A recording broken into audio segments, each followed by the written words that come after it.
ஹே காய் so last weekend இன் சென்னை எப்படி போச்சுன்னு பார்ப்போமா. ஸோ சாட்டர்டே மார்னிங்கே வந்து நாங்கள் கோவிலுக்கு போகலான்னு பிளான் பண்ணியிருந்தோம். ஆனால் எங்கே எப்படின்லாம் தெரியல.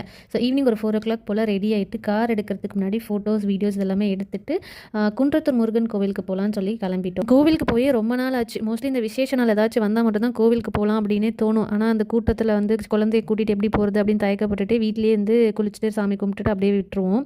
ஸோ இன்றைக்கி வந்து முருகர் கோயிலில் சாட்டர்டே என்ன கூட்டம் இருக்க போகுது அப்படின்னு சொல்லிட்டு எல்லாருமே வந்து அங்கே கிளம்பிட்டோம். ஈவினிங் போனதுனால இன்னுமே செம்ம ஸ்பெஷலாக இருந்துச்சு. ஸோ கோவிலில் எதிர்பார்த்த மாதிரியே சுத்தமாக கூட்டமே இல்லை. ரொம்ப நிதானமாக பொறுமையாக சாமி பார்த்துட்டு வந்தோம். சாமி செம்ம சூப்பராக அலங்காரம்லாம் பண்ணியிருந்தாங்க. சாமி பார்த்துட்டு வெளியே வந்து பிரசாதம் ஸ்டால் வச்சுருந்தாங்க. ஸ்வீட் பொங்கல், புளியோதரை, கேசரி இதெல்லாம் வச்சுருந்தாங்க. ஸோ ஒரு பிரசாதம் 30 rupees சொன்னாங்க. நம்மளுக்கு ஃப்ரீயாக வாங்கி சாப்பிட்டு தான் பழக்கம், காசு கொடுத்து வாங்கி சாப்பிட்டு பழக்கம் இல்லை.